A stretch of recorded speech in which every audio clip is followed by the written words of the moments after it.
चलिए तो शुरू करते हैं आज का क्लास। और आज के क्लास में हम लोग पढ़ेंगे क्लास 12th का प्रोबेबिलिटी। पूरा नाम यहाँ पे इस टॉपिक का नाम है कंडीशनल प्रोबेबिलिटी। और कल हम लोग इस टॉपिक पे बात किए थे। आज लेक्चर 2 है, यानी कि सेकेंड पार्ट इस टॉपिक का। कल एक फॉर्मूला भी बताया गया था आपको, PA/B equal to PA intersection B divide by PB where PB is not equal to 0। और साथ ही साथ यह भी बताया गया था कि B/A हो जाए अगर तो PA इंटरसेक्शन B ऊपर तो सेम रहेगा लेकिन नीचे में PA हो जाएगा और provided by PA is not equal to 0। PA/B का मतलब क्या है कल बताए थे हम, कल वीडियो देखे होंगे। PA/B का मतलब probability of an event when event B is already happened.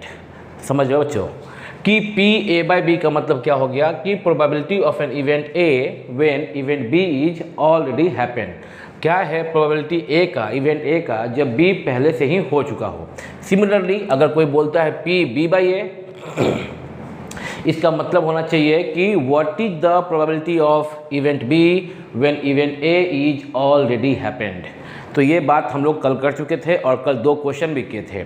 2 question जो हम लोग कल किए थे उसको हम बारीकी से समझाने का प्रयास किए थे कि बिना कंडीशनल प्रोबेबिलिटी का ये फॉर्मूला लगाए हुए भी हम लोग उसको सॉल्व कर सकते थे। क्वेश्चन बहुत कॉम्प्लिकेटेड नहीं था। आज तीसरा क्वेश्चन में बात करेंगे, 2-4 क्वेश्चन करके आज की क्लास को ख़त्म करेंगे। शुरू किए हैं आज कंडीशनल प्रोबेबिलिटी, शुरू तो कल ही कर दिए थे। 2 क्वेश्चन हम समझा भी दिए थे और आज उसको आगे लेके चलेंगे। क्वेश्चन पढ़ लेते हैं एक बार। A die is thrown twice and the sum of the numbers appearing is observed to be 6। एक डाई को, यानी कि एक डाइस को 2 बार उछाला गया, थ्रो किया गया, और क्या है कंडीशन कि sum of the numbers appearing is observed to be 6। जो सम है नंबर्स का वह 6 है। What is the conditional probability that the number 4 has appeared at least once?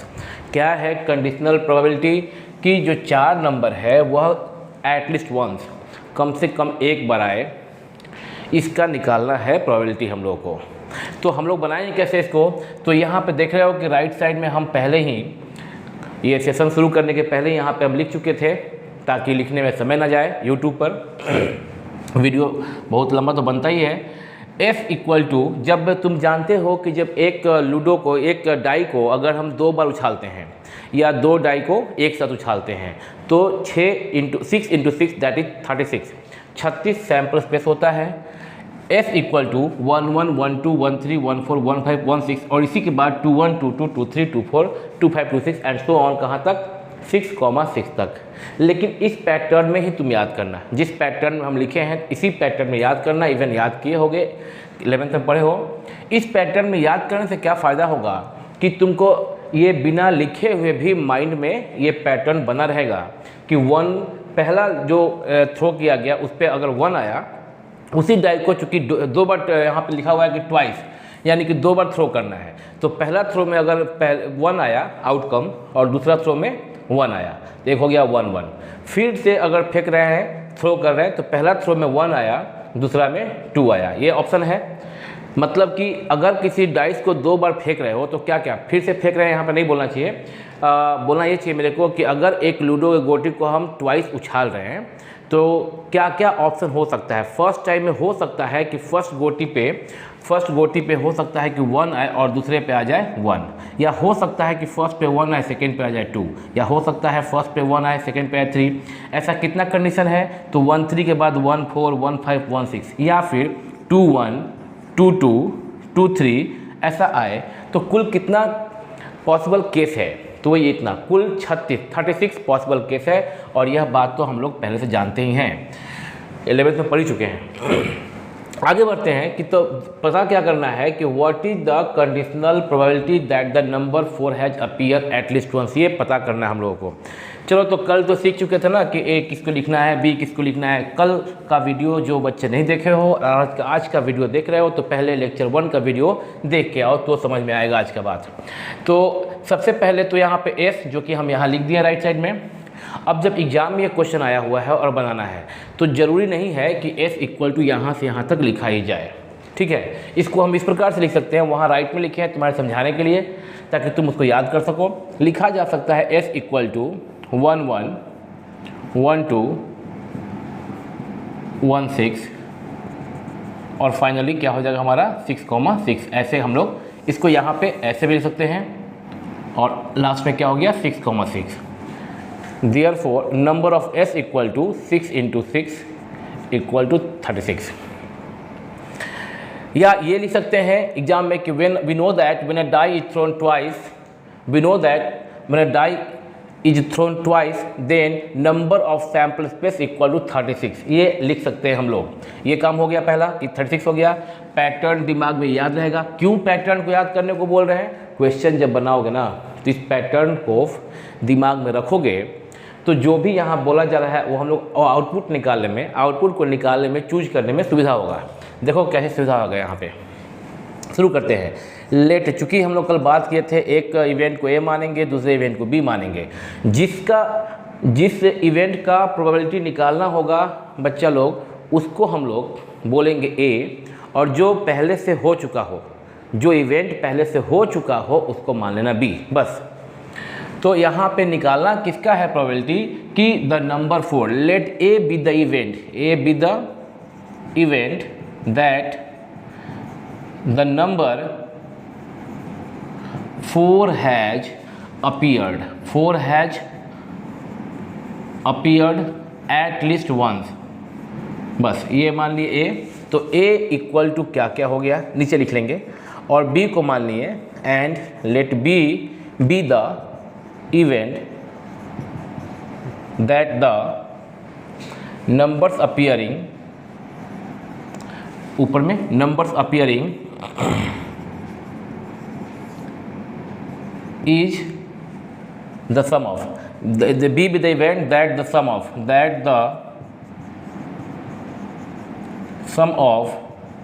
the numbers appearing is 6। ये हो गया सेकेंड इवेंट, ठीक है ना। यहाँ तक हो गया। तो a इक्वल टू क्या क्या हो गया a में, therefore a equal to the event that the number 4 has appeared at least once. अब अगर तुम्हारे दिमाग में ये पैटर्न बना हुआ है, लिख भी सकते हो। जहाँ पे हम ये एस लिखे ना, एस इक्वल टू, तुम चाहो तो इस एस को पूरा लिख सकते हो, पर समय बचाने के लिए एग्जामिनेशन हॉल में क्या करना होगा, यहाँ पे इसके प्लेस लिखना कि we know that when a die is thrown twice number of sample space equal to 36। ये हो जाएगा। फिर अब event that the number 4 has appear at least one. अब मन में क्या सोचोगे, कि हाँ फर्स्ट वाले जो लाइन है रो है उसमें तो हमारा 1 1 1 2 1 3 ये होता है, और सेकेंड में 2 1 2 2 ये सब होता है। ये एक पैटर्न मन में बना हुआ रहेगा। तो अब हमको चूज करना है the event that the number 4 has appeared at least one. कम से कम एक का मतलब क्या होता है, एट लीस्ट वंस का मतलब क्या होता है कि 2 बार भी हो सकता है। एट लीस्ट वंस का मतलब कम से कम एक बार, यानी कि अगर 2 बार हो रहा है तो कोई ऑब्जेक्शन नहीं है। एटलीस्ट वंस, कम से कम एक बार हो। तो हम जानते हैं, जैसा कि दिमाग में अगर तुम इसको बिठाए हुए हो तो ऐसे सर्च करोगे कि पहला रो में है 1 1 1 2 1 3 1 4, मिल गया 1 4 1 4, यानी ए में पहला जो ऑर्डर पेयर है वो होगा 1 4 का। The event that the number 4 has appeared at least once. अब जान ही गए हो कि फर्स्ट रो में एक ही बार ऐसा होगा 1 4, जहाँ पे 4 एक बार आए। सेकेंड रो में फिर क्या मिल जाएगा, बिना देखे हुए मिल जाएगा कि 2 1 2 2 2 3 2 4 2 4 मिल गया 2 4 2 4। और फिर थर्ड रो में जाओगे तो 3 4। हाँ, फोर्थ रो में जाओगे तो कुछ बच्चा बोल देगा फट से 4 4, नहीं, एटलीस्ट वंस। तो 4 रो में क्या होगा 4 1 4 2 है ना, एक बार 4 एक बार 4 4 3, ये 6 का 6। चौथे रो में 6 जो है नंबर्स, ये सारा ऑर्डर पेयर, 6 जो है ऑर्डर पेयर सारा का सारा होगा 4 3 4 4 4 5 4 6। अब 4 4 ये भी आ गया एटलीस्ट वंस में, क्योंकि एटलीस्ट वंस का मतलब हो सकता है कि 2 भी हो, कम से कम एक होना चाहिए। तो 2 अगर है तो कम से कम एक तो है ही ना, तो ये भी हो गया 4 6। अब जाओगे फिफ्थ रो में तो वहाँ मिलेगा 5 4, और लास्ट रो में जाओगे सिक्स रो में, छठे रो में तो मिलेगा 6 4। ये हुआ तुम्हारा ए, इवेंट ए हो गया। इवेंट बी लिखेंगे, बी क्या है, the event that the sum of the numbers appearing is 6। अब वह नंबर चुनेंगे जिसका सम 6 है। तो अगर तुम बिना इसको लिखे भी चूज करना चाहते हो तो जान ही रहे हो कि फर्स्ट रो में 1 1 1 2 1 3 1 4 1 5, तो 1 4 अगर 1 1 1 2 1 3 1 4 1 और 4 को ऐड करोगे तो 5 मिलेगा। तो तुमको चाहिए क्या, 6 चाहिए सम, 6। तो 15 मिल गया, सम क्या हो गया 6। तो the sum of the numbers appearing is 6, 6 ही होना चाहिए, एटलीस्ट 6 यहाँ पर नहीं है, 6 होना ही चाहिए।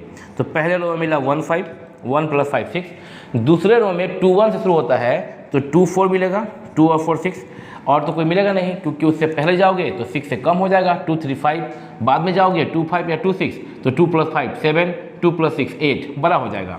2 और 4 जो है इन दोनों का सम 6 होता है। अब थर्ड रो में जाओगे तो जान ही रहे हो 3 3, 3 + 3 6, और जब आगे जाओगे फोर्थ रो में तो 4 + 2 यानी कि 4 2 6। फिफ्थ रो में जाओगे तो 5 1, और 6 में जाओगे तो एक भी नहीं, क्योंकि पहला ही जो है वो 6 + 1 7 होता है, फिर 8 हो जाएगा, सम 9 हो जाएगा, यानी कि इसमें एक भी नहीं, तो यहीं पे ब्लॉक कर देंगे इसको, कर्ली ब्रैकेट से घेर दिए, मिल गया।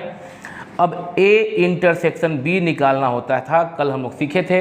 A इंटरसेक्शन B का मतलब all those elements, the set of all A intersection B is the set of all those elements common to both set A and B।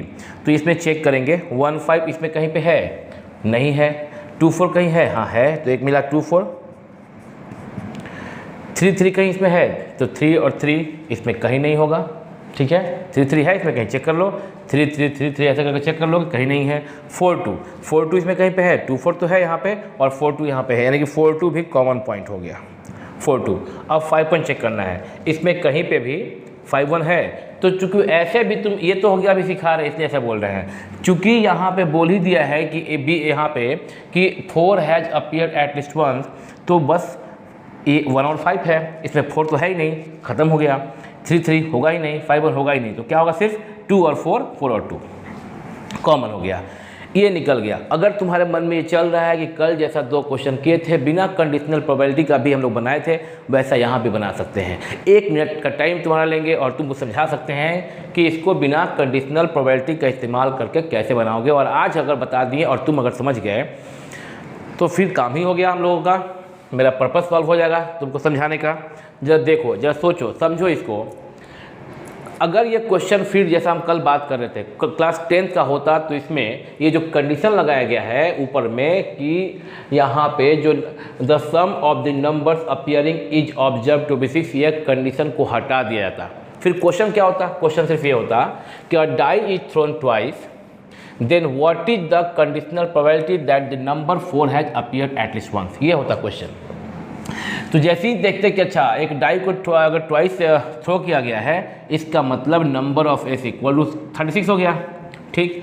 और ये बीच का कि ये जो हम बोल रहे हैं एंड द, इसको यहाँ से यहाँ को गायब कर दिया जाता अगर यह 10th का प्रॉब्लम होता, तो सीधा यहाँ पर आता कि व्हाट इज द प्रोबेबिलिटी, ये वर्ड कंडीशनल हटा दिया जाएगा।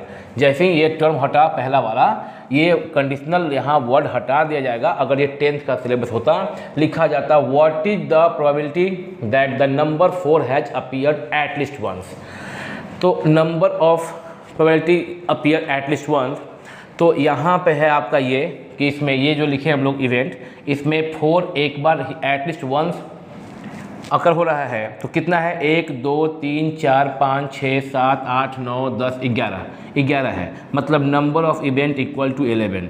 तब बोलते क्या कि probability of an event equal to number of event बटा number of sample space equal to 11/36।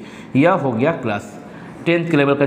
जब कंडीशनल नहीं दिया गया है, कंडीशन नहीं दिया गया मतलब इसको हटा दिया गया है, जो हम बोल रहे हैं देखो इसको हटा दिया गया है। बट अगर कंडीशन है, कंडीशन अप्लाइड, कल का वीडियो देखोगे समझ में आएगा हम क्या बोल रहे हैं।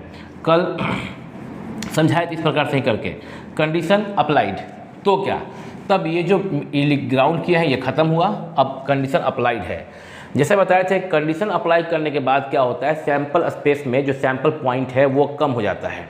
सैंपल पॉइंट जो एलिमेंट इसमें जो कंटेन कर रहा है उसे सैंपल पॉइंट कहते हैं। सैंपल पॉइंट जो है वो कम हो जाएगा कब, जब कंडीशन को अप्लाई कर दिया जाएगा। क्या है कंडीशन कि the sum of the numbers appearing is observe to be 6, ठीक है।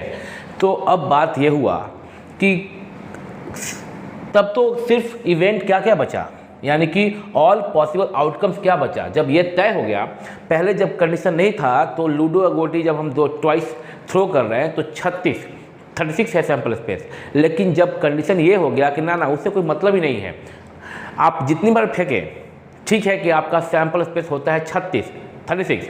लेकिन कंडीशन दिया गया कि हम काउंट तभी करेंगे जब numbers appearing is observe to be 6, sum जो है वह 6 हो जाए। यानी कि अब मेरा ये हो गया सैम्पल स्पेस। क्या बोला गया वहाँ पे कि sum of the numbers appearing is observe to be 6। तो अभी सम जो है सम 6, तो ये हो गया हमारा यहाँ पे क्या सैम्पल स्पेस, क्योंकि सम बोला गया 6। तो सम 6 कहाँ कहाँ है 1 + 5, 2 + 4, 3 + 3, 4 + 2 और 5 + 1। ये 6 यहाँ पे सम 6, यहाँ पे सम 6, यहाँ पे सम, यहाँ पे और यहाँ पे सम जो है वो 6 है। तो यानी कि जो पहले केस में जब कंडीशन अप्लाइड नहीं था तो जो 36 था सैम्पल स्पेस, इस बार इस केस में सैम्पल स्पेस ये हो जाएगा कितना 1 2 3 4 5। ध्यान दो कंडीशन क्या है कि सम होना चाहिए 6, तो 1 2 3 4 5 ये पूरे डेटा में सिर्फ ऐसा 6 ही सैम्पल पॉइंट है जहाँ पे सम होता है 6। यानी कि इस केस में जब कंडीशन अप्लाइड है नंबर ऑफ सैम्पल पे सिर्फ 6 होगा ये वाला। ठीक, अब किस क्या है कि तो what is the probability that 4 has appeared at least once. अब इस 6 में 4 कितनी बार आया है एटलीस्ट वंस, तो एक यहाँ आया है एक यहाँ आया है, यानी कि इसमें आपका नंबर ऑफ इवेंट जो है मात्र है 2। ये है हमारा सैम्पल स्पेस जब कंडीशन अप्लाइड है। क्या है कंडीशन कि सम होना चाहिए 6, तो 1 2 3 4 5 पूरे सैम्पल पॉइंट में पूरे सैम्पल स्पेस में सिर्फ ऐसा 1 2 3 4 5 ही ऐसा घटना है जो कि इसको सेटिस्फाई करता है कंडीशन को। अब ये कंडीशन जब सेटिस्फाई किया तब चेक करना है कि जब ये कंडीशन हो गया यानी कि सम 6 आ गया तो क्या होगा प्रोबेबिलिटी कि 4 कम से कम एक बार आए। तो इस घटना में इतने दूर में 4 कहाँ कहाँ आया है, एक बार यहाँ एक बार यहाँ, यानी कि 2 4 और 4 2, यानी कि केवल 2 बार आया है, एक बार और 2 बार, यानी कि number of 2। Therefore probability of an event equal to, यहाँ पे 6 लिखे हैं क्या 1 2 3 4 5, सॉरी यहाँ पे हेलो यहाँ पे 6 नहीं है 5 है, 1 2 3 4 5 ही है ना, 6 गलती से लिख दिए थे, वो सम 6 कर रहे थे तो यहाँ पे 6 लिख दिए। सम होना चाहिए 6, यानी कि 1 2 3 4 5 सैम्पल पॉइंट पे सम 6 है, तो आपका नंबर ऑफ सैम्पल स्पेस हो गया 1 2 3 4 5 हो गया, गलती से यहाँ पे 6 लिखे थे समझ गए होंगे 5 होगा। और नंबर ऑफ इवेंट, ये जो कंडीशन जब हो गया सम इसका 6 हो गया, तो ऐसा कहाँ कहाँ घटना हुआ है जहाँ पे कि 4 कम से कम एक बार आए, तो 2 4 में और 4 2 में, यानी कि नंबर ऑफ इवेंट 2 हुआ है। आंसर इतना सिंपल है, probability of an event equal to number of event बटा number of sample space equal to 2/5 हो गया आंसर। जैसा कल हम 2 क्वेश्चन किए थे वैसे बताएं, ये बताएं क्या अगर 10th लेवल का होता तो कंडीशन को गायब कर दिया जाता, लेकिन कंडीशन है अगर तो ये है जवाब, ऑब्जेक्टिव क्वेश्चन है अगर तो ये है जवाब 2/5 राइट आंसर। ठीक है, बस क्या किए हम लोग सिर्फ ये निकाल दिए कि भाई अगर 6 ही ऑब्जर्व करना है सम को तो उसी को लिखा जाए सिर्फ, तो 1 5 2 4 3 3 4 2 5 1 लिख दिए, काउंट कर लिए 1 2 3 4 5, सिर्फ ये 36 बार में सिर्फ 5 बार ऐसा घटना होगा जो इस प्रक्रिया को सेटिस्फाई करेगा, नंबर ऑफ सैम्पल स्पेस 5। इस प्रक्रिया में कितनी बार एटलीस्ट वंस 4 आया है तो 2 बार आया है, एनी बराबर 2, प्रोबेबिलिटी ऑफ इवेंट 2/5 1 सेकेंड में, मतलब कि मुश्किल से अगर आप इसको चूज कर लो तो 1 मिनट में ये सवाल बन जाएगा ऑब्जेक्टिव है तो। ठीक है, एनएस निकाल लिए 5, एन निकाल लिए 2, 2/5 इज द आंसर। लेकिन अगर आपका ये सब्जेक्टिव क्वेश्चन है ऑब्जेक्टिव नहीं है तब तो आपको बनाना होगा 12th के बोर्ड में प्रोसेस से। क्या है प्रोसेस कि कंडीशनल प्रोबेबिलिटी का जो फॉर्मूला है PA/B equal to PA intersection B by PB, इसको अप्लाई करना होगा। तो कैसे बनाएंगे वो यहाँ बता दिए शॉर्ट में हम कि कैसे बनाते हैं, आंसर तो मालूम चल गया 2/5। अब हम लोग इसको अगर इस वे में बनाएंगे तो जैसा कि यहाँ से लिखे हम सॉल्यूशन, या तो ये लिखो या इसके बदले में क्या लिख सकते हो, ये सही है, ये लिख सकते हो या लिख सकते हो क्या कि we know that when a die is thrown twice then number of sample space equal to 36।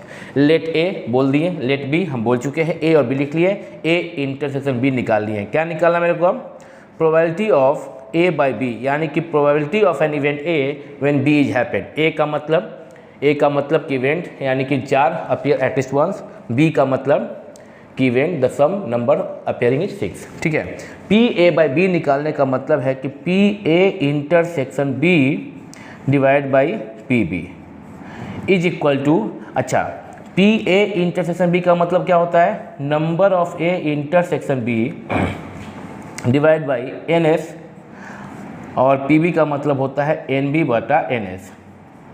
N S cancel हो गया, n A intersection B divide by B लिखे हैं एन बी, ठीक है ना, दैट इज इक्वल टू, अब number of A intersection B यहाँ पे क्या है, तो number of A intersection B equal to 1 और 2, और नंबर ऑफ बी कितना है 1 2 3 4 5, therefore number of element present in set B equal to 5, ठीक है ना। तो number of A intersection B 2 हो गया और नंबर ऑफ बी क्या हो गया 5 हो गया। अगर तुम कल का वीडियो देखे होगे तो थोड़ा पता होगा तुमको कि यहाँ पे हम नंबर ऑफ बी निकालने के बाद प्रोबेबिलिटी ऑफ बी निकाले थे। प्रोबेबिलिटी ऑफ बी का मतलब नंबर ऑफ बी बटा नंबर ऑफ एस, और यहाँ पे भी हम number of A intersection B निकालने के बाद probability of A intersection B निकाले थे।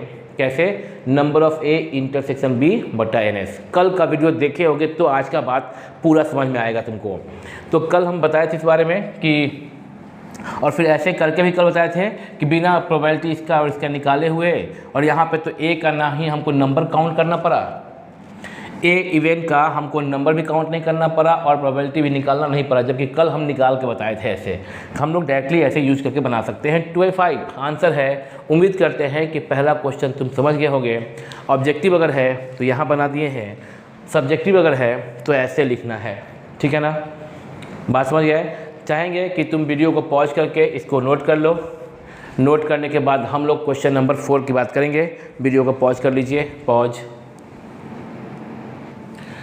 चलो, तो बोर्ड पे अभी क्वेश्चन नंबर 4 लिख दिए हैं। भले क्वेश्चन 4 लिखा हुआ है बट ये आज का तो सेकंड क्वेश्चन ही है, क्योंकि कल लास्ट जो वीडियो अपलोड हुआ था उसमें 2 क्वेश्चन हम किए थे, सिर्फ 2 क्वेश्चन किए थे, समझाए थे उस पर हम। और अभी क्वेश्चन नंबर 4 आज का दूसरा क्वेश्चन, 3 पहले हो गया, अब 4 नंबर क्वेश्चन पढ़ते हैं एक बार। Assume that each born child is equally likely to be a boy or a girl। अच्छा, ये जो वर्ड है equally likely, ये तुम 11th में पढ़ के आए हो, प्रोबेबिलिटी तो वाकिफ़ हो गए। इक्वली लाइकली का मतलब कि दोनों होने का बराबर चांस हो, तो उसको बोलते हैं इक्वली लाइकली। मतलब जितना चांस है एक लड़का होने का उतना ही चांस है एक लड़की होने का। If a family has 2 children, और अगर फैमिली के पास 2 बच्चे हैं, what is the conditional probability that both are girls given that, यहाँ पे comma, given that number 1 the youngest child is a girl, और क्वेश्चन नंबर 2 इसमें ही है कि at least one of the children is a girl. Question ठीक से पढ़ लो, चाहो तो वीडियो को रोक सकते हो, वीडियो को रोक के क्वेश्चन पढ़ लो एक बार। क्वेश्चन को ठीक से पढ़ लोगे तो समझ जाओगे बात को, ठीक है। अब क्वेश्चन पढ़ लिए हो तो अब दिमाग लगाओ कि पहले तो तुम इसमें तय करो कि इसमें ए कौन है और बी कौन है। इवेंट ए किसको बोलेंगे हम लोग, जो जिस इवेंट का प्रोबेबिलिटी निकालना है उससे हम लोग बोलेंगे ए, और बी किसे कहेंगे, जो ऑलरेडी हैपेंड, जो पहले जो घटना घटित हो चुका है उससे हम लोग बी बोलेंगे। तब जाके हम लोग को निकालना होगा P A by B, probability of A oblique B निकालना होगा कब, जब ए का प्रोबेबिलिटी निकालना हो कब, जब बी हो चुका हो। यहाँ पे ए और बी पहले तुमको चूज करने आना चाहिए। ए क्या, what is the conditional probability that both are girls, यानी कि यह जो है ना यही आपका ए है, बोथ आर गर्ल्स, यही निकालना है कि what is the conditional probability that both are girls, यानी ए हो गया।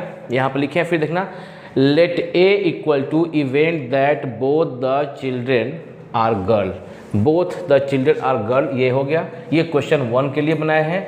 और क्या है कंडीशन, गिवन दैट, मतलब कि कंडीशन ये दिया गया है भाई, गिवन दैट यानी कि कंडीशन दिया गया है। क्या है condition, number 1 the youngest child is a girl, जो छोटा बच्चा है, यंगेस्ट दोनों में जो बाद में हुआ है जिसका जन्म, वह एक लड़की हो, वह एक बच्ची हो, यानी कि यह हो गया हमारा इवेंट बी। तो let and B equal to event that the youngest child is a girl. Question number 2 पे बात कर लें, क्योंकि हम राइट में उसका भी खाका तैयार कर दिए हैं। तो अगर हम क्वेश्चन 1 को हटा दें और 2 पे बात करें तो 2 ऐसे पढ़ेंगे कि what is the conditional probability that both are girls given that at least one of the children is a girl. ठीक है। तो यानी कि यहाँ भी आपको निकालना यही, बोथ आर गर्ल्स, तो A event that both the children are girl, given that क्या कि at least one of the children, B is event that at least one of the children is a girl. A और B किसे माने हैं तुम समझ ही गए होगे कि किस प्रकार से ए और बी को हम सिलेक्ट किए हैं। अब बात यह है कि एक फैमिली के पास अगर 2 बच्चे हैं तो क्या क्या चांसेस हो सकता है बच्चों का होने का, पहला बच्चा और फिर दूसरा बच्चा। तो पहला बच्चा और दूसरा बच्चा में हो सकता है कि दोनों ही बच्चा गर्ल हो। ये G1 और G2 हम सैम्पल स्पेस, मतलब कि अगर एक फैमिली के पास 2 बच्चे हैं तो सैम्पल स्पेस क्या होगा, दैट मीन्स कि ऑल पॉसिबल आउटकम्स यहाँ बच्चा का होना है। ये जो बच्चा हुआ जन्म, तो उसका जो टोटल चांसेस कैसा है कि या तो दोनों लड़की हो, उस फैमिली के पास दोनों बच्चे जो हैं वो लड़की हो, तो G1 का मतलब पहला बच्चा, और यहाँ पे 1 का मतलब फर्स्ट और 2 का मतलब सेकेंड बच्चा। खर्ग में 1 का मतलब फर्स्ट बच्चा, 2 का मतलब सेकेंड, 1 और 2 यहाँ फर्स्ट और सेकेंड प्रायोरिटी बता रहा है, इसलिए यहाँ पे लिखना पड़ा है मेरे को where the youngest child appears later, जहाँ पे कि छोटा बच्चा बाद में लिखा गया है, अपीयर्स लेटर। कोई चाहे तो यहाँ पे बोल सकता है कि ये उल्टा कर सकता है, यंगेस्ट के बजाय आपका जो एल्डर जो बच्चा है उसको उसके बारे में बोल सकता है कि चाइल्ड अपीयर्स, यहाँ पे लेटर बोले हैं, आप वहाँ पे बिफोर बोल सकते हैं। लेकिन कोई एक बात बोल देने से क्या हो गया कि स्पष्ट हो गया कि हाँ भाई जो छोटा बच्चा है वह बाद में अपीयर हो रहा है। जाहिर सी बात है, ऑर्डर ऐसे होता है, छोटा बाद में बड़ा पहले। G1 G2, G1 G for girl, B for boy, G for girl, B for boy, 1 for first बच्चा, 2 फॉर सेकेंड बच्चा, हर में यही है। अब एक फैमिली के पास अगर 2 बच्चे हैं तो तुम समझ सकते हो कि 4 ही पॉसिबल आउटकम्स होंगे, या तो दोनों लड़की हो, या दोनों लड़का हो, या बड़ा वाला लड़का और छोटा वाला लड़की, या इसका उल्टा बड़ा वाला लड़की छोटा वाला लड़का। यानी कि हम इसको समझा सकते हैं ऐसे कि दोनों लड़के, फर्स्ट बच्चा G1 जो है वो लड़की है और G2 भी है, सेकेंड बच्चा भी लड़की है, या फर्स्ट लड़की हुई और सेकेंड जो है वह बॉय हो गया, या फर्स्ट ही बॉय हुआ और सेकेंड लड़की हो गई, या दोनों ही लड़का हो गए। 4 के अलावा और कोई और केस तो होगा नहीं नॉर्मली, जनरली।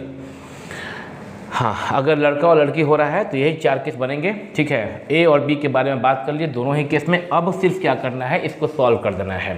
तो ए को लिख दिया जाए कि ए में क्या क्या चांस है। यहाँ देखोगे, यह सैम्पल स्पेस से ए चुनोगे और इसी सैम्पल स्पेस से बी चुनोगे दोनों ही केस में।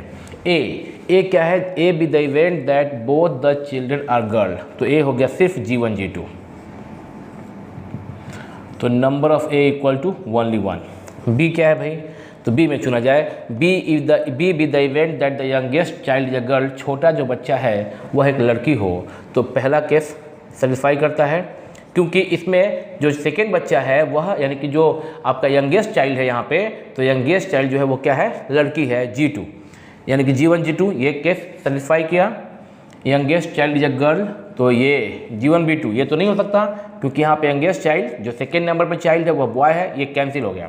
B1 G2 यहाँ पे भी क्या हो गया, यंगेस्ट चाइल्ड गर्ल हो गई, और फिर यानी कि youngest child is a girl सिर्फ 2 केस में होगा, G1 G2 में होगा या फिर B1 G2 में होगा। यहाँ पे G2 second child girl, G2 second child girl, बाकी कोई केस नहीं होगा, यही हो गया। तो A इंटरसेक्शन B लगे हाथ निकाल लिया जाए। A इंटरसेक्शन B में सिर्फ ये G1 G2 कॉमन है दोनों में, A और B में, तो G1 G2। यहाँ पे अगर हम बोले नंबर ऑफ B तो वो आपका है 2, और अगर हम बोले number of A intersection B तो वो है 1।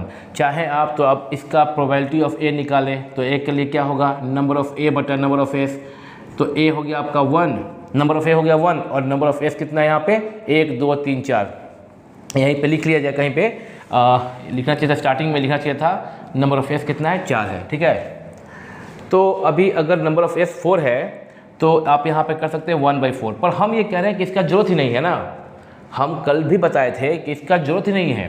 फिर क्या है कि जब PA का करेंगे तो फिर यहाँ PB निकालना पड़ेगा, फिर यहाँ पे PA इंटरसेक्शन B निकालना पड़ेगा, फालतू का काम है ये, मतलब एक्स्ट्रा काम है, नॉट फालतू, एक्स्ट्रा वर्क हो जाता है यहाँ पे। लेकिन और फाइनली निकालना क्या मेरे को, प्रोबेबिलिटी ऑफ A / B, ये निकालना मेरे को, और इसका वैल्यू क्या होता है, PA intersection B divide by PB। और इसको कैसे सॉल्व कर सकते हैं, PA इंटरसेक्शन B का मतलब होता है number of A intersection B बटा NS डिवाइड बाई NB बटा NS। ये होता है ना, ये तो कैंसिल हो गया। तो सिंपली फॉर्मूला क्या बना, number of A intersection B divide by n B, और ये क्या हो गया is equal to number of A intersection B 1 है 1 और नंबर ऑफ बी कितना है 2, 1/2 इज द आंसर। ठीक है, अब यहाँ पे चलते हैं 2 पे आते हैं। 2 पे भी सेम, ए जो है event both the children are girl, तो अब ए के बारे में लिखा जाएगा तो G1 G2 both are girl, सिर्फ एक, नंबर ऑफ ए इज 1 है। बी लिखा जाए तो बी में क्या, event that at least one of the children is a girl, सुन रहे हो ना। बी क्या है, बी है event that at least one of the children is a girl. ध्यान देना यहाँ पे वर्ड को ध्यान देना, एटलीस्ट का मतलब क्या होता है, कम से कम एक चाइल्ड जो है वो गर्ल हो। तो अगर दोनों गर्ल होगी तो कोई बात नहीं, कंडीशन है कि कम से कम एक चाइल्ड गर्ल हो, दोनों हो तो और बढ़िया। तो बात करते हैं इस पर क्या क्या हो सकता है। फिर बी में सैंपल इसमें से चुना जाएगा, क्या क्या हो सकता है। Event that at least one of the children is a girl, वह इवेंट जिसमें कम से कम एक बच्चा जो है वो लड़की हो। तो क्या तुम सोचो कि G1 G2 इस कंडीशन बी को सेटिस्फाई करता है कि नहीं करता है, ऑफ कोर्स करता है। At least one of the children is a girl, कम से कम एक चिल्ड्रन लड़की हो, तो दोनों चिल्ड्रन लड़की है तो क्या प्रॉब्लम है, एटलीस्ट में तो ये भी आ गया ना कॉमा। G1 B2 एटलीस्ट 1, तो यहाँ पे तो पहली बच्ची लड़की है ही, हो गया। B1 G2 एटलीस्ट 1 लड़की होना चाहिए, यहाँ पे सेकेंड बच्ची लड़की है, हो ही गया। B1 B2 यह कंडीशन सेटिस्फाई नहीं किया। B1 B2 में दोनों बच्चा जो है बॉय है, कम से कम एक बच्चा लड़की होनी चाहिए, तो ये इसमें एक बच्चा सेकेंड बच्ची लड़की है, तो ये कंडीशन को किया सेटिस्फाई। इसमें फर्स्ट बच्ची ही लड़की है, फर्स्ट बच्चा जो है वही लड़की है, यह भी किया कंडीशन को सेटिस्फाई। दोनों बच्ची लड़की है, कंडीशन को किया सेटिस्फाई। कम से कम एक बच्ची लड़की है में 2 बच्ची लड़की है, वो भी सेटिस्फाई करता ही है। अब यहाँ पे नंबर ऑफ बी कितना हो गया, therefore number of B equal to 1 2 3। लिखना क्या होगा, ए इंटरसेक्शन बी निकालना होगा, यानी कि जो दोनों ही में ए और बी में जो कॉमन पॉइंट हो, कौन कौन है, सिर्फ G1 और G2 है ना यहाँ पे भी। हाँ, therefore number of A intersection B equal to 1। ठीक है, अब निकालना है पी ए बाई बी निकालना है, तो पी ए बाई बी का मतलब यहाँ हो गया बाबू, सीधा लिख दें अगर हम, number of A intersection B बटा नंबर ऑफ एस, यहाँ पे आया था ना, पी ए इंटरसेक्शन बी बटा P B is equal to number of A intersection B बटा एन बी, सॉरी एन से लिख दिए हम एन बी। ठीक है ना, ये आप इसको लिख लोगे तो अच्छा, एन एस काट देना, फिर ये बचेगा जो यहाँ पे लिखे हम यहाँ पे डायरेक्ट लिख दे रहे हैं number of A intersection B बटा एन बी। तो अभी ये क्या हो गया, ये कैसे याद रहेगा, एन बी, यहाँ बी से नीचे बी है एन बी, तो एन ए इंटरसेक्शन बी कितना है 1 और एन बी कितना आया है, एन बी आया 3, 1/3 is the solution, is the answer for this question, second question. 1/2 for first question and 1/3 for second question. यह एक क्वेश्चन हम तुमको सिखाएं, क्वेश्चन नंबर 4। वीडियो को पॉज करके तुम कॉपी कर लो, समझ गए होगे, इसको कॉपी कर लो वीडियो को पॉज करके, फिर हम क्वेश्चन नंबर 5 पे बात करते हैं। पॉज कर लीजिए इसको अभी। तो अभी अगला क्वेश्चन बोर्ड पे लिख दिए हैं, क्वेश्चन 5। एक बार तुम वीडियो को ज़रा सा पॉज करके भी तुम क्वेश्चन पढ़ सकते हो। क्वेश्चन वीडियो को पॉज करने से क्या होगा कि पूरा क्वेश्चन पढ़ लोगे, एक बार क्वेश्चन का मतलब समझ लोगे, और तब बाबू क्या करेंगे कि इसको हम सॉल्यूशन इसका बताएंगे। यहाँ पे किया हुआ है कुछ दूर तक, ताकि तुम्हारा टाइम सेव हो, और अभी हम इसको 1 मिनट के अंदर भी सॉल्व कैसे करते हैं वो बता देंगे। क्वेश्चन पढ़ लो एक बार, हम पढ़ देते हैं, क्या पता राइटिंग समझ में कम आ रहा हो मेरा। An instructor has a question bank consisting of 300 easy true-false questions, 200 difficult true-false questions, 500 easy multiple choice questions MCQ, and 400 difficult multiple choice questions. If a question is selected at random from the question bank, what is the probability that it will be an easy question given that it is a MCQ? Question पढ़ लोगे एक बार जरा सा, question को क्या करोगे, video को जल्दी से पॉज करके क्वेश्चन पढ़ लो, तुम खुद से पढ़ लो, इसका अपने मन में हिंदी मीनिंग बिठा लो, क्या है क्या कह रहा है क्वेश्चन वो पढ़ लो। अब हम बताएंगे इसके बारे में। क्वेश्चन पढ़ लिए ना, हाँ वीडियो को पॉज करके पढ़ लिए होगे। अब हम बताएंगे इसके बारे में। देखो क्या है, इसका आंसर 1 मिनट के अंदर निकल जाएगा। लास्ट लाइन पढ़ो। क्वेश्चन समझ गया कि एक इंस्ट्रक्टर के पास क्वेश्चन बैंक है और क्वेश्चन बैंक में 300 इजी ट्रू फॉल्स क्वेश्चन है। 200 डिफ़िकल्ट ट्रू फॉल्स क्वेश्चन है, 500 इजी मल्टीपल चॉइस क्वेश्चन है और 400 डिफ़िकल्ट मल्टीपल चॉइस क्वेश्चन है। इतना क्वेश्चन है। इफ़ क्वेश्चन तो नॉर्मली सैम्पल स्पेस जो होगा वो क्या होगा, नंबर ऑफ सैम्पल स्पेस, तो 300 क्वेश्चन हो गया इजी ट्रू फॉल्स, 200 हो गया आपका वहाँ पे डिफ़िकल्ट ट्रू फॉल्स और 500 हो गया इजी मल्टीपल चॉइस और 400 हो गया डिफ़िकल्ट मल्टीपल चॉइस। कुल को ऐड कर दोगे 500 400 9 9 2 11 11 3 14 1400 क्वेश्चन है क्वेश्चन बैंक में। और अब जो इंस्ट्रक्टर है जो क्वेश्चन सेट कर रहा है वो एट रैंडम क्वेश्चन बैंक से उठाया और क्वेश्चन दिया, तो क्या है probability, what is the probability that it will be an easy question. अगर अकस्मात एक क्वेश्चन चुन लिया और तो क्या है प्रोबेबिलिटी कि क्वेश्चन इजी हो, लेकिन कंडीशन दिया गया है कि it is a MCQ, it is a multiple choice. अगर MCQ तो एन MCQ बोलना पड़ेगा ना, यहाँ पे एन MCQ। मल्टीपल चॉइस लगेगा अगर ऐसा तो इसको multiple choice question, multiple choice questions, ठीक है क्वेश्चंस। तो अब देखोगे यहाँ पे तो हम तो ए मान लिए, अभी बाद में बात करेंगे इस पर। हम पहले इसको 1 मिनट में बना कर दिखाते हैं कैसे बनेगा। लास्ट लाइन पढ़ना होगा, what is the probability that it will be an easy question. ठीक है, 1400 में से क्या है संभावना कि यह क्वेश्चन इजी हो, लेकिन 1400 सैम्पल स्पेस कब, जब condition is not applied. Whenever condition is applied and what is the condition, condition is that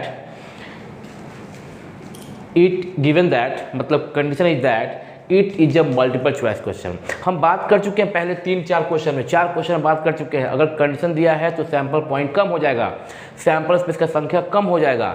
normally sample space हो जाएगा 1400, ये वाला होगा, ठीक है। लेकिन जब अगर कंडीशन दिया गया तो सिर्फ कंडीशन को चेक करेंगे कि it is a multiple choice question, तो यही हो गया हमारा सैंपल स्पेस।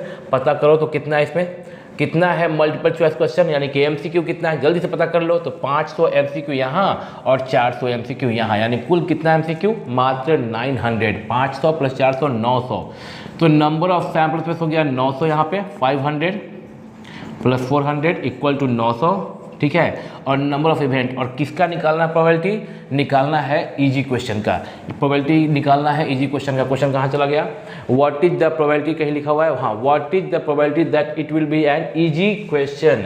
तो इजी क्वेश्चन इस 900 जो कि पहले ही चुन लिए कि मल्टीपल चॉइस क्वेश्चन कितना है, पहले ही सिलेक्ट कर लिए कि मल्टीपल चॉइस क्वेश्चन में से ही चुनना है। इट इज गिवन दैट कि it is a multiple choice question, पहले कंफर्म हो गया कि यह मल्टीपल चॉइस क्वेश्चन है। तो मल्टीपल चॉइस क्वेश्चन है कितना, 900, 900 है। अब उस मल्टीपल चॉइस क्वेश्चन यानी कि जो पहले 1400 क्वेश्चन था, कंडीशन अप्लाई होने के कारण क्वेश्चन हो गया 900, क्योंकि सिर्फ मल्टीपल चॉइस क्वेश्चन दिया गया है, तब निकालना है प्रोबेबिलिटी, यानी कि नंबर ऑफ सैंपल स्पेस घट के हो गया 900। अब प्रोबेबिलिटी किसका निकालना भाई, तो it will be an easy question, easy question का निकालना प्रोबेबिलिटी। इस 900 MCQ में से ही चुनना है, तो 900 MCQ में 500 इजी क्वेश्चन है, तो number of event = 500। Therefore probability of event = number of event बटा number of sample space 500/900 = 5/9। 1 minute में आंसर मिल गया, 5/9 इज द आंसर, ठीक है ना। देख रहे हो ये 5/9। लेकिन अगर आपको सब्जेक्टिव बनाना हो क्वेश्चन को बोर्ड के एग्जाम में, तो क्या करेंगे, नंबर ऑफ सैंपल स्पेस निकाल दिए, टोटल एक्चुअल कितना है 1400। अगर कंडीशनल प्रोबेबिलिटी अप्लाई करके, फॉर्मूला को अप्लाई करके बनाना है बोर्ड में सब्जेक्टिव क्वेश्चन, तो नंबर ऑफ एस निकाल दिए 1400। Let A be the event, अच्छा ए इवेंट किसको मानते हो, जिसका प्रोबेबिलिटी निकालना है, बी किसको मानते हो, जो कंडीशन दिया गया है। Let A be the event of selecting an easy question, क्योंकि यहाँ पे हमारा बोला था कि what is the probability that it will be an easy question, तो ये हमारा प्रोबेबिलिटी निकालना हमको, तो इसको इजी क्वेश्चन को हम मान लिए ए, और बी इवेंट उसको मानेंगे जो ऑलरेडी हैपन, जो पहले हो चुका हो, यानी क्या हो चुका है, कंडीशन। क्या है condition, it is a multiple choice question, तो बी हो गया event of selecting and multiple choice question, हो गया। तो ए इंटरसेक्शन बी, तो पहला कर रहा है इजी क्वेश्चन, दूसरा कर रहा है मल्टीपल चॉइस क्वेश्चन, तो इन दोनों का इंटरसेक्टिंग पॉइंट क्या होगा? Easy multiple choice question, easy multiple choice question इसका इंटरसेक्टिंग पॉइंट होगा। Number of A according to this easy question कितना है भाई? तो 300 इजी ट्रू फॉल्स है और 500 इजी एमसीक्यू है। 300 प्लस 500 इक्वल टू 800। और नंबर ऑफ बी क्या था? The event of selecting multiple choice question, कितना है multiple choice question? 500 easy MCQ और 400 difficult MCQ multiple choice question, इसका मतलब तो 500 प्लस 400 एमसीक्यू कितना हो गया? 900। Number of A intersection B मतलब कि इजी मल्टीपल चॉइस क्वेश्चन, सिर्फ इजी मल्टीपल चॉइस क्वेश्चन सिर्फ 500 है, वो लिख दिया 500, ठीक है ना, निकल गया। अब therefore we have to find out P A by B, probability of an event E when B is already happened is equal to P of A intersection B बटा P B, that is equal to number of A intersection B by number of sample space divided by number of B बटा number of sample space cancel out, that is equal to number of A intersection B बटा a number of B। Directly भी इसके बाद ये लिख सकते हैं हम लोग, ठीक है। Number of A intersection B क्या होगा? Number of A intersection B 500 दिया गया है, 500, और नंबर ऑफ B यहाँ पे 900 divide by 900 equal to 5/9 which is already यहाँ पे हम लोग निकाल चुके हैं 5/9। तो देख रहे हो ना 5/9 आ चुका है। अगर इसको हमको जल्दी बनाना हो, ऑब्जेक्टिव दिया हो तो ऐसे कर सकते हैं, और अगर सब्जेक्टिव बनाना हो बोर्ड में तो ऐसे करेंगे। यहाँ पे ये फॉर्मूला का अप्लाई करके P A by B formula का अप्लाई करके बनाएंगे। देख लो ठीक से इसको। ये क्वेश्चन नंबर 5 हो गया। एक क्वेश्चन और करेंगे आज की क्लास में। एक क्वेश्चन करने के बाद हम लोग आज की क्लास को ओवर कर लेंगे। 5 क्वेश्चन हम लोग कर चुके हैं, 5 क्वेश्चन सीख चुके हैं। वीडियो को पॉज कर दो, पॉज करने के बाद हम लोग अगला क्वेश्चन करेंगे। अभी जस्ट पॉज कर दीजिए वीडियो को। तो अब बोर्ड पे हम क्वेश्चन नंबर 6 लिख दिए हैं। क्वेश्चन को हम पढ़ देते हैं और तुम सुन लो क्वेश्चन को, और हो सके तो वीडियो को पॉज करके क्वेश्चन को तुम एक बार पढ़ सकते हो। क्वेश्चन है 2 numbers are selected at random from the integers 1 through 9 if the sum is even find the probability that both the numbers are odd। अब ये क्वेश्चन तो बड़ा सिंपल सा देखने में लग रहा है, और अभी जब तक हम नहीं बोलेंगे तब तक तुम ये जो डेटा देख रहे हो इस पर फोकस मत करना। जब तक हम नहीं बोलेंगे तब तक ये जो डेटा देख रहे हो इस पर फोकस मत करना। सुनो इसको, क्या करेंगे कि यह क्वेश्चन तो अभी हम बताएंगे, यह क्वेश्चन तो कॉम्बिनेशन के हेल्प से बनेगा आसानी से। बिना कॉम्बिनेशन के हेल्प से भी बनाया जा सकता है, लेकिन अभी हम इस पे ज़रा तुमसे कुछ बात करना चाहते हैं, वो बात समझो। अगर 1 through 9 मतलब कि 1 through 9 में 1 through 9 1 से लेके 9 1 2 3 4 5 6 7 8 और 9 इतना इंटीजर है। देख लो ये 1 से लेके 9 तक में ये इंटीजर्स है, ठीक है। अब बात है कि 1 से लेके 9 तक इंटीजर में से अगर 2 नंबर को सिलेक्ट करना है, सिलेक्शन है यहाँ पे, तो सिलेक्शन कैसे कर सकते हैं? यानी कि टोटल जो है वह सिलेक्शन कैसा होगा? 2 नंबर चुनना है अगर 1 से लेकर 9 तक इंटीजर में से, तो अगर तुम 1 1 चुनते हो, और ध्यान देना अभी 1 2 चुनते हो, 1 3 कुछ ऐसा चूज करोगे, लेकिन इसमें से 1 1 नहीं होगा। क्यों नहीं होगा? क्योंकि नंबर जो है आपका इंटीजर वो 1 से लेकर 9 तक में अगर एक बार 1 को चूज कर लिए तो 1 चूज करने का ऑप्शन नहीं बचा। ध्यान देना। लेकिन अगर आगे बढ़ते हैं तो 1 2 तो चुन सकते हैं, 1 3 इस प्रकार से 1 4 को सिलेक्ट कर सकते हैं, 1 5 को कर सकते हैं, 1 6 कर सकते हैं, 1 7 कर सकते हैं, 1 8 को सिलेक्ट कर सकते हैं, और 1 9 को भी सिलेक्ट कर सकते हैं। सेकेंड रो में जाएंगे फिर तो 2 1 हो गया, 2 2 तो नहीं कर सकते हैं सिलेक्ट, लेकिन फिर 2 3 2 4 2 5 ऐसे जाएंगे, फिर 3 1 3 2 3 3, फिर 3 3 को कट कर देंगे लाइक दिस 3 1 3 2 और 3 3 में 3 3, फिर 3 4 ऐसे जाएगा, पर 3 3 को कट कर देंगे क्योंकि 2 इंटीजर सेम नहीं चूज कर सकते हैं। इस प्रकार से ये आगे बढ़ते चल जाएंगे तो 4 में आएगा 4 1, 5 में, 6 में, 7 में, 8 में, लास्ट में 9 1 9 2 9 3 9 8, बट 9 9 को हम सेलेक्ट नहीं कर सकते हैं। इतना तो हुआ सैम्पल स्पेस यदि 1 से लेकर 9 तक के इंटीजर में हमको 2 को एट रैंडम सेलेक्ट करना है, तो ये हो गया। लेकिन लेकिन यहाँ पे कंडीशन अगर दे दिया जाए, यहाँ पे दिया है condition if the sum is even, तो जैसी कंडीशन दे दिया गया अब तुम्हारा सैंपल पॉइंट घट गया, यानी कि नंबर ऑफ सैंपल स्पेस कम हो जाएगा। ठीक है, कम हो जाएगा, उसको हम यहाँ पे लिख दिए हैं। क्या है condition? If the sum is even, sum जो है वो इवन हो, दो नंबर जो सिलेक्ट किए हो उसका सम इवन होना चाहिए। तब देखना क्या होगा, हम जो लिखे 1 1। अब तुम जानते हो कि दो नंबर का सम इवन कब होता है? यदि दोनों नंबर ऑड हो, the sum of two odd numbers हमेशा इवन होगा, और the sum of two even number भी हमेशा इवन होगा। क्या नहीं होगा इवन? अगर एक रहा आपका इवन और एक रहा आपका ऑड, इसका सम जो होगा वो ऑड होगा। एक इवन और एक ऑड नंबर रहा तो उसका सम जो होगा वो ऑड होगा। फॉर एग्जांपल एक इवन नंबर लो 2 और एक ऑड नंबर लो मान लो कोई 3, तो 3 2 5 होगा, ऑड हो जाएगा।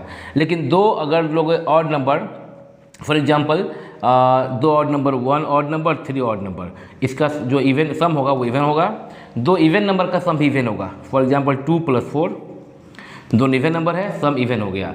तो ये बात ध्यान रखना कि दो ऑड नंबर हो या दो इवन नंबर हो, सम जो होगा हमेशा इवन होगा। ठीक है, अब यहाँ देखते हैं, तो सैंपल स्पेस हम तब लिख रहे हैं यहाँ पे जब कि कंडीशन अप्लाइड है, यानी कि बिना कॉम्बिनेशन और बिना कंडीशनल प्रोबेबिलिटी के हेल्प से, जैसे कि हम लोग अभी क्वेश्चन 1 से लेकर 5 तक किए हैं, 1 और 2, क्वेश्चन 1 और 2 लास्ट वीडियो में किए थे, और 3 4 5 आज किए हैं, और ये क्वेश्चन आखिरी है 6 नंबर। देखोगे 1 1 लिखे तो यहाँ पे हैं सैंपल स्पेस में, जानबूझ के लिखे हैं क्योंकि लिखने में सुविधा होगा तुमको। 1 1 1 3 1 5 1 7 1 9 क्या किए? 1 1 तो लिए हैं बट 1 2 छोड़ दिए हैं, क्योंकि 1 और 2 का सम जो होगा वह 3 हो जाएगा। लेकिन यहाँ पे सम क्या चाहिए? कंडीशन क्या है? इवन होना चाहिए। तो इवन कौन कौन होगा इसमें? इसमें 1 3 होगा, 1 + 3 4 होता है, 1 5 होगा, 1 7 होगा, 7 + 1 8 होता है, और 1 9 होगा। ये होता, बट ये तो क्रॉस कर देंगे क्योंकि एक ही नंबर को, एक ही इंटीजर को दो बार चूज नहीं कर सकते हैं। तो यहाँ पे हम जानबूझ कैसे लिखे हैं? 1 1 1 3 1 5 1 7 1 9। देखोगे 1 1 1 3 1 5 1 7 1 9। फिर जब सेकेंड रो में आएंगे तो दो इवन का सम भी इवन होता है, तो 2 2 2 4 2 6 2 8। यहाँ पे 2 1 नहीं होगा, 2 1 नहीं होगा क्योंकि 2 और 1 एक इवन है और एक ऑड है, तो सम इसका ऑड हो जाएगा। ये छांट दिए। अब जो लिखे हैं इसमें से भी कुछ छांटना होगा हम लोगों को। 1 1 नहीं चुन सकते, और यहाँ पे 2 2 नहीं, 3 3 नहीं, 4 4 नहीं, 5 5 नहीं, 6 6 नहीं, 7 7 नहीं, 8 8 नहीं, 9 9 भी नहीं। इतना छांट दिए। अब ये एग्जैक्ट सैंपल स्पेस हो गया मेरा कब? जब कंडीशन को अप्लाई किया गया। क्या है कंडीशन? कि सम इज इवन, 1 से लेकर 9 तक के इंटीजर में चूज करना है, दो नंबर सम होना चाहिए इवन, बिना कंडीशनल प्रोबेबिलिटी के, बिना कॉम्बिनेशन से बनाना सिखा रहे हैं। लेकिन एग्जाम के 12th के बोर्ड में जो बनाएंगे वैसे नहीं बनाना है। हम बस तुम्हारा इंटरेस्ट बढ़ाना चाहते हैं कि बहुत सारे बच्चे प्रोबेबिलिटी को देख के डर जाते हैं कि बड़ा कॉम्प्लिकेटेड है, ऐसा कुछ है नहीं। देखो ना कितना सिंपल सा बताएंगे तुमको। ये जो क्वेश्चन तुम देख रहे हो, और इस क्वेश्चन में बिना 12th का प्रोबेबिलिटी पढ़े भी तुम इसका आंसर ला तो सकते ही हो। लेकिन चूंकि तुम 12th के बच्चे हो तो काम तो 12th के हिसाब से ही करना है। बट एक बार समझ लो इसको, सैंपल स्पेस जब क्या है कि सम इवन है तो कितना हो गया? काउंट कर लो इसको, 1 2 3 4, यहाँ बचा, इसमें 4 है, इसमें 4 है, इस रो में 1 2 3 4। फिर एक रो छोड़ के 1 2 3 4, इसमें 4 है, फिर इसमें 4 है, और इसमें भी 4 होगा, 1 2 3 4। जिसमें हम टिक मारे हैं उसमें 4 4 हैं, और जिसमें टिक नहीं मारे हैं, राउंड कर दे रहे हैं, उसमें देखना 3 3 है। 1 2 3, यहाँ देखना 1 2 3, 1 2 3, और यहाँ पे भी 1 2 3। तो total number of sample space कितना हो गया वो बता लो। 1 2 3 4 5, 5 रो ऐसा है जिसमें कि 1 2 3 4 4 4 है, और प्लस 1 2 3 4 4 रो ऐसा है जिसमें कि 3 3 है, 4 रो में 3 3 है। कुल कितना हो गया? 5 के 20 प्लस 4 3 12, 5 4 20 प्लस 4 3 12, यानी कि 32 हो गया नंबर ऑफ सैंपल स्पेस। और प्रोबेबिलिटी किसका निकालना है? That both the numbers are odd, दोनों ही नंबर क्या होना चाहिए? ऑड होना चाहिए। तो दोनों नंबर ऑड कहाँ कहाँ है? इस रो में है, 1 और 3 ऑड, 1 और 5 ऑड, लाइक दिस 1 7 1 9 सब ऑड। फिर इसमें सब इवन है, दोनों ही नंबर इवन है। यह राउंड पहचानने के लिए लिखे हैं, ठीक है ना, जीरो नहीं है, यह पहचानने के लिए लिखे हैं, स्क्वायर बना देते हैं ऐसा। पहचानने के लिए लिखे हैं, जीरो मत समझ लेना। अब देखना कि जहाँ इस रो में जो है जहाँ पर टिक मारे उसका प्रत्येक जो एलिमेंट्स है 1 2 3 4 चारों का चारों ऑर्डर पेयर में क्या देख रहे हो कि दोनों ही ऑड है, both the numbers are odd. ये हो गया, फिर ये भी चला आया इसी में, ये जो टिक मारे हैं वो सब जो है दोनों ही नंबर ऑड है। तो ऐसा ऑड नंबर का संख्या कितना है, तो नंबर ऑफ इवेंट जो है वो ऑड का वो कितना हो गया, तो 1 2 3 4 5 और पाँचों में 4 4 है, 5 × 4 equal to 20। Therefore probability of an event equal to number of event बटन number of sample space. Event हो गया 20 और सैम्पल स्पेस हो गया 32, 5 चौक के 20 और 8 चौक के 32, 8 यानी कि 5/8, 5/8, 5 4 20, 8 4 32, 5/8 is the answer without any conditional probability and without using any combination. We can find the answer of this question and that is 5/8. The answer of this question is 5/8. ये हो गया डन। लेकिन चूंकि तुम अभी 12th में हो, ठीक है कि तुम अगर 10th तक का प्रोबेबिलिटी पढ़े हो तो भी तुम इसका जवाब दे सकते हो, आंसर निकाल सकते हो। 5/8 समझ गए होगे ना तुम। लेकिन चूंकि तुम क्लास 10th में नहीं हो, 11th में नहीं हो, तुम 11th पास आउट हो, 12th में हो, इसको हम लोग कंडीशनल प्रोबेबिलिटी के इस्तेमाल से ही बनाएंगे। लेकिन उसके पहले चूंकि जब कंडीशनल यूज करेंगे इसमें तो यहाँ पे हमको कॉम्बिनेशन का यूज करना पड़ेगा। क्या करना पड़ेगा? कॉम्बिनेशन का यूज करना पड़ेगा। हम बोर्ड से साइड इसलिए हो रहे हैं ताकि ज़रूरत पड़ने पर तुम इसको कभी भी वीडियो को पॉज करके कॉपी कर सकते हो। और हम अभी राइट साइड का कुछ इरेज करके थोड़ा सा तुमको कॉम्बिनेशन के बारे में बात करेंगे। हालांकि 11th में तुम परमुटेशन एंड कॉम्बिनेशन पढ़ के आए हो, तो उस पर अगर हम चर्चा करें तो काफ़ी लंबा चर्चा उसी पे होगा। और वीडियो को मेरा टारगेट होता है कि 1 घंटे का वीडियो बनाएं ताकि तुमको 1.5 घंटे पर 2 घंटे में तुम क्लास कवर कर पाओ। कई बार तुमको वीडियो को पॉज करना पड़ता होगा बीच बीच में, जब जब बोलते हैं, लिखना पड़ता होगा, पढ़ना पड़ता होगा, नोट करना पड़ता होगा। तो ये 1 घंटे का वीडियो तुम्हारे घर पे जहाँ तुम बैठे हो 1.5 से 2 घंटे, पौने 2 घंटा लग जाता होगा। तो 1 घंटे का तो बनेगा ही। If the sum is even, यहाँ पे बात, सॉरी ये तो बात हो गया। अब बात करना है कॉम्बिनेशन का। तुम पढ़े हो क्लास 11th में परमुटेशन पढ़े हो और पढ़े हो कॉम्बिनेशन, ठीक है। और क्या पढ़े हो? कॉम्बिनेशन पढ़े हो। तो परमुटेशन का मतलब होता है जैसे कि NPR, परमुटेशन का मतलब होता है अरेंजमेंट। इसका मतलब होता है अरेंजमेंट। एक वर्ड में अगर बात करें तो इसका मतलब होता है अरेंजमेंट। इस पर हमको बात नहीं करना अभी, सिंपली शॉर्ट में एक लास्ट लाइन बोल दे रहे हैं। और कॉम्बिनेशन का मतलब होता है सिलेक्शन और ग्रुपिंग। परमुटेशन में ऑर्डर इज इम्पॉर्टेंट और कॉम्बिनेशन में order is not important. Order is not important, ठीक है, नॉट इम्पॉर्टेंट। इसका मीनिंग क्या NPR से शो करते हैं? मीनिंग होता है number of permutation of n things taken r at a time. n thing को सिलेक्ट करना, n थिंग को अरेंज करना है r के साथ। और NCR का मतलब होता है number of combination of n thing taken r at a time. Number of permutation का मतलब अगर 3p2 एक एग्जाम्पल लें, यहाँ 3c2 एक एग्जाम्पल लें, तो 3p2 का मतलब कि 3 थिंग है दिया हुआ, 3 थिंग्स है तुम्हारे पास, 2 को अरेंज करना है। 3 थिंग्स है तुम्हारे पास, 2 को सिलेक्ट करना है, ग्रुप करना है। अगर तुम्हारे पास ABC 3 थिंग्स है, सपोज करो कोई 3 लेटर है अगर, और यहाँ पे ABC 3 अगर कोई पर्सन है, 3 लेटर्स को अरेंज करने का तरीका क्या है तुम्हारे पास कि तुम या तो A और B को करो अरेंज, या B C को करो, या C को A को करो, या चूँकि यहाँ पे ऑर्डर इंपॉर्टेंट है तो AB को पलट के BA बोल सकते हो, CB बोल सकते हो और इसको AC बोल सकते हो। 6 तरीका है इसको अरेंज करने का। लेकिन ग्रुपिंग का मतलब क्या हो गया? या तो A और B, या तो B और C, या तो C और A।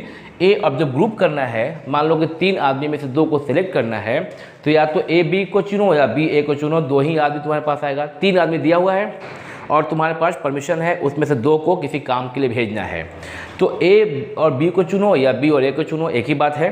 B और C को करो सिलेक्ट या C और B को करो सिलेक्ट, C और A का ग्रुप बनाओ या A और C का ग्रुप बनाओ, एक ही बात है। तो 3 तरीका है ग्रुपिंग करने का और 6 तरीका है अरेंज करने का। इसको बोलते हैं परमुटेशन, इसको बोलते हैं कॉम्बिनेशन। चैप्टर हमारा परमुटेशन एंड कॉम्बिनेशन नहीं चल रहा है और लंबा बात करना होता है इस पर, हम शॉर्ट में इसे बात करेंगे। सिर्फ यहाँ पे यूज होगा इस क्वेश्चन को बनाने में कॉम्बिनेशन का। तो कॉम्बिनेशन को कैसे लिखते हैं वो बताएंगे। यहाँ पे देखना, वैसे एक फॉर्मूला यहाँ पे लिख दें हम कि NPR का मतलब होता है factorial n by factorial n minus r, और NCR का मतलब होता है factorial n by factorial r into n minus r. लेकिन हम यहाँ इसको जरा सा वीडियो को हम यहाँ पॉज करते हैं, तुम वीडियो को पॉज कर लो और इसको यहाँ पे हम NPR NCR हम बता दे रहे हैं। वीडियो को पॉज करके जल्दी से पॉज करके नोट कर लो। तो देखोगे कि अभी हम यहाँ पे लिख देते हैं NCR का मतलब क्या होगा। एक समझा देते हैं कैसे इसको सॉल्व करते हैं। अगर NCR कहीं पे आए, NCR का मतलब number of combination of n thing taken r at a time. Meaning क्या है, number of selection of n things taken r at a time. अगर 3 लोग में से 2 लोग को चुनना है तो 3C2 लिखते हैं। मीनिंग होता है, फॉर्मूला लिखें यहाँ पे, मीनिंग होता है factorial 3 by factorial 2 into factorial 3 minus 2। अगर 5 लोग में से 3 लोग चुनना है, मीनिंग होता है factorial 5 by factorial 3 into factorial 5 minus 3। Solve करोगे तो यह फैक्टोरियल 5 जो है वो बनता है 5 गुना 4 गुना 3 गुना 2 गुना 1। ये जो फैक्टोरियल 3 है बनता है 3 इंटू 2 इंटू 1। तो तुम फैक्टोरियल का मतलब समझ रहे हो, 5 से 3 गया 2, फैक्टोरियल 2, और फैक्टोरियल 2 का मतलब होगा 2 गुना 1। कोई लिखता है 7C2 C2 है यहाँ पे, मीनिंग होगा यहाँ पे क्या, factorial 7 by factorial n by factorial r यानी कि 2 into n minus r. 7 into 6 into 5 into 4 into 3 into 2 into 1 divide by factorial 2 का मतलब 2 इंटू 1, 7 से 2 गया 5, यह हुआ फैक्टोरियल 5। फैक्टोरियल 5 का मतलब 5 4 3 2 1 तक जाता है। ये ऐसे कैंसिल हो गया, ठीक है। यहाँ पे कौन कैंसिल हुआ, 2 1 कैंसिल हुआ। क्या देख रहे हो, क्या ऑब्जर्व कर रहे हो कि 5C3 में क्या हो रहा है, कैसे लिखेंगे 5C3 को। 5 घटते क्रम में 3 फैक्टर तक, 5 गुना 4 गुना 3, एक घटाना है 3 फैक्टर तक, और फैक्टोरियल 3 और नीचे 3 है उसके लिए 3 इंटू 2 इंटू 1। मतलब कि ये बिना किए भी हम ये लिख सकते हैं, ये सब बिना किए भी हम ये लिख सकते हैं। कैसे, 7C2 का मतलब 7 को घटते क्रम में 2 फैक्टर तक, 7 इंटू 6, और 2 के लिए 2 इंटू 1। तो कोई बोले तुमसे 8C2 लिखने के लिए, तो 8 को घटते क्रम में 2 फैक्टर तक, 8 इंटू 7, और फिर 2 के लिए 2 इंटू 1। ये तरीका है, सीखे होगे 11th में के कॉम्बिनेशन में। अगर कोई बोले 8C3 लिखने को, तो 8 को घटते क्रम में 3 फैक्टर तक, और 3 के लिए 3 इंटू 2 इंटू 1, ठीक है। कोई बोले 5C2, तो 5 को घटते क्रम में 2 फैक्टर तक, और 2 के लिए 2 इंटू 1। ऐसे इसका मीनिंग ये होता है, ठीक है। इसको लिखते हैं ऐसे, सिंप्लीफाई ऐसे करते हैं। कैसे क्या सिंप्लीफाई होना है वो तो कॉम्बिनेशन में पढ़ना है। यहाँ पे बस ये कि 5C2 को हम लोग ऐसे लिखेंगे। 4C2 लिखना है अगर, तो 4 इंटू 3 घटते क्रम में 2 फैक्टर तक, 4 से 1 कम करना है 2 फैक्टर तक, और 2 के लिए 2 इंटू 1 घटते क्रम में 1 तक। ऐसे 5C2 घटते क्रम में 5 को घटते क्रम में 2 फैक्टर तक, 2 के लिए 2 इंटू 1 घटते क्रम में 1 तक। ऐसे 8C3 8 को घटते क्रम में 3 फैक्टर तक, और 3 के लिए घटते क्रम में 1 तक। ये तरीका है लिखने का, आता होगा तुमको, सीखे हो कॉम्बिनेशन में, कॉम्बिनेशन पढ़े हो 11th में। हल्का सा आइडिया दे दिए, इस क्वेश्चन को बनाने के लिए हमको यूज करना पड़ेगा इसका। 5C2 समझ गए, 4C2 समझ गए, काम हो जाएगा हमारा। अभी हम इस बोर्ड को इरेज करेंगे वीडियो को पॉज करके, और तब तुम इस क्वेश्चन का आंसर देखोगे। पॉज। तो वीडियो तो काफ़ी लंबा हो ही गया है, और अभी हम इसका सॉल्यूशन कर दे रहे हैं, देख लोगे। यहाँ पे लिखा हुआ है 6 का solution. Let A is equal to event of choosing 2 odd numbers and B is event of choosing 2 numbers whose sum is even. जैसा कि हम 1 से लेकर 5 तक क्वेश्चन में किए हैं कि A को क्या A किसको मान रहे हैं, जो इवेंट जो जिस इवेंट का प्रोबेबिलिटी निकालना है, और B किसे मान रहे हैं, B मान रहे हैं उस इवेंट को जो कि पहले हो चुका है। तो A event of choosing 2 odd numbers, क्योंकि यहाँ पे find the probability that both the numbers are odd number निकालना था। बोथ द ऑड नंबर्स ही इवेंट जो है उसी की प्रोबेबिलिटी निकालना है। तो event of choosing two odd numbers, ये ए मान लिए, और बी जो पहले हो चुका है, क्या हो चुका है, क्या था condition, if the sum is even. तो the event of choosing two number, चूंकि यहाँ पे नंबर दो ही चुनना था, इन दो नंबर का सम इवन होना चाहिए। तो event of choosing two numbers which sum is even, यह कंडीशन दिया गया है पहले से, ये हो चुका है पहले से, तब ये ए का निकालना है प्रोबेबिलिटी। ठीक है, तो क्या किए हम लोग, इसका मतलब क्या करना है कि probability of A by B निकालना है, probability of A when B is happened ये निकालना है। इस पे अभी बात करेंगे थोड़ा देर में, रुको। पी ए बाई बी निकालना है इज इक्वल टू, फॉर्मूला है P A intersection B by P B, और ये तुम जान रहे हो कि कैसे लिखे हैं, अब तक हम सारा क्वेश्चन किए हैं। N number of S cancel out, n A intersection B बटा एन बी बचा। अब एन ए इंटरसेक्शन बी क्या है, 5C2, कैसे है बात नहीं कर रहे हैं, क्या है 5C2 हम निकाल चुके हैं, हम बताएंगे कैसे लिखे हैं। पहले आप देख लो last line, n A intersection B अगर हम निकाल चुके हैं और तुमको समझाया नहीं है कैसे निकाले हैं, पर देखो 5C2 और नंबर ऑफ बी क्या है, नंबर ऑफ बी निकाल चुके हैं, 4C2 प्लस 5C2 निकाल चुके हैं। 5C2 को कैसे करते हैं सिंप्लीफाई, अभी बात की हम कॉम्बिनेशन का, और 5C2 फिर यहाँ पे वही है, और 4C2 भी अभी समझाए हैं कैसे करते हैं सिंप्लीफाई। नहीं देख पाए हो थोड़ा सा बैक हो जाओ, लास्ट में बताए थे हम 4C2 को और 5C2 को, और फिर कट करके सिंप्लीफाई के 5/8 आंसर। बट सवाल ये उठता है कि ये कैसे हुआ। ठीक है, ए क्या था, ए है event of choosing two odd number, दो ऑड नंबर चुनना है। कहाँ से कहाँ नंबर है, 1 से लेकर 9 तक, 1 से लेकर 9 तक में ऑड नंबर जो चुनना है, तो पहले पता करें ऑड नंबर है कितना, 1, 3, 5, 7 और 9, मात्र 5 ऑड नंबर है। जब ऑड नंबर कहाँ से चुनेंगे, ऑड नंबर से चुनेंगे। 5 ऑड नंबर है 1 से लेकर 9 तक में, तो 5 ऑड नंबर में से 2 ऑड नंबर को सिलेक्ट करना है, ग्रुप करना है, formula 5C2। 5 number of 5 things taken 2 at a time, यहाँ पे सिलेक्शन का बात है, पर combination of 5 things taken 2 at a time 5C2 लिखते हैं। ठीक है, 5 ऑड में से 2 ऑड को चुनने का तरीका होगा 5C2, कॉम्बिनेशन चैप्टर 11 में पढ़े हैं। अब बात होता है बी का, बी क्या है, B is event of choosing two numbers which sum is even. यहाँ पे थोड़ा सा मुद्दा दूसरा है, ये बहुत लोगों को समझ में नहीं आएगा कि क्या लिखे हैं, क्यों लिखे हैं। Event of choosing two numbers, ध्यान देना, समझ में नहीं आएगा यहाँ पे।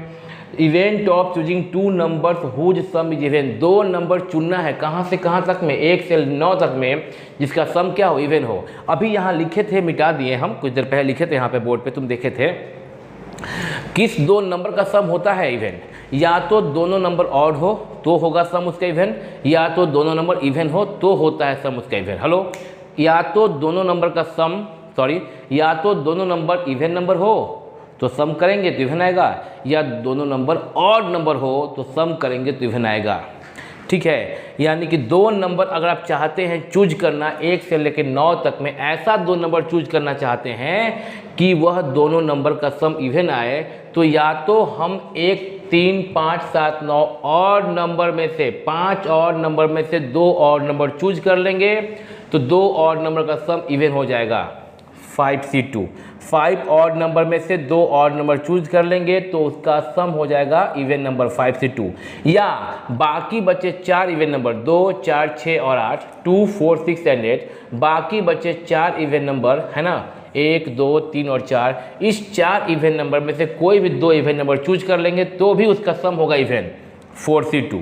4C2, 4 इवन नंबर में से 2 इवन नंबर चूज करने का तरीका 4C2, और 5 ऑड नंबर में से 2 ऑड नंबर चुनने का तरीका 5C2।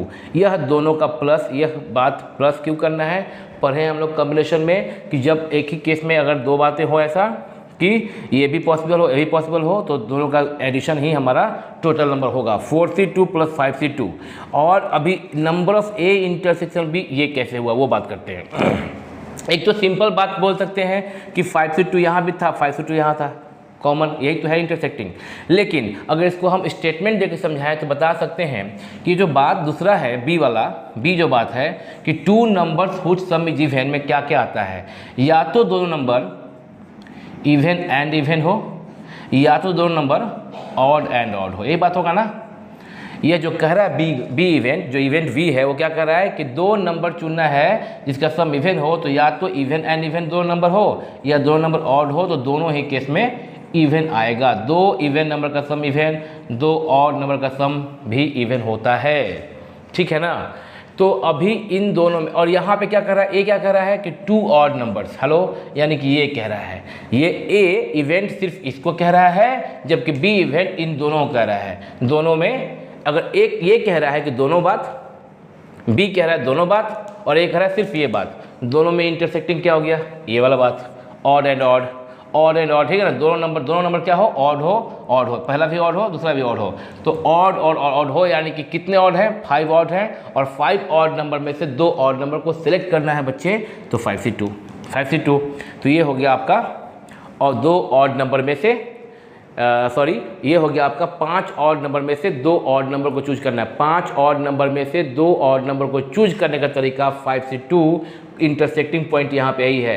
एन ए था 5 से 2, 5 ऑड से 2 ऑड को चुनना, एन बी था 2 नंबर चुनना जिसका सम इवन हो, ऐसा 2 केस बनता है, या तो 4 इवन से 2 इवन चुन लीजिए, या तो 5 ऑड से 2 ऑड चुन लीजिए, इन लोगों का प्लस। दोनों का इंटरसेक्टिंग क्या था कि दोनों नंबर ऑड हो, यानी कि जब जो चूज किया गया नंबर से वो दोनों नंबर ऑड हो ताकि सम इवन हो जाए। तो इसका मतलब कि 5 ऑड नंबर से 2 ऑड नंबर चुनना ही आपका इंटरसेक्टिंग पॉइंट है। यहाँ भी देख सकते हो ऐसे दोनों का इंटरसेक्टिंग पॉइंट 5 से 2।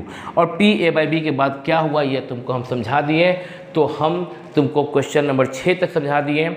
एक क्लास और लेंगे हम, एक क्लास और लेंगे, अगले क्लास में अगले वीडियो में पढ़ेंगे हम लोग प्रॉपर्टीज ऑफ कंडीशनल प्रोबेबिलिटी, और उसके बाद हम तुमको टास्क दे सकते हैं कि पहला एक्सरसाइज कंप्लीट कर लो क्लास 12 का, ठीक है। बहुत जल्दी इसको हम लोग पढ़ेंगे और जल्दी ही वीडियो अपलोड करेंगे अगला भी, लेकिन तुम डेली रेगुलर वीडियो देखते रहो और इसको कॉपी कर लो।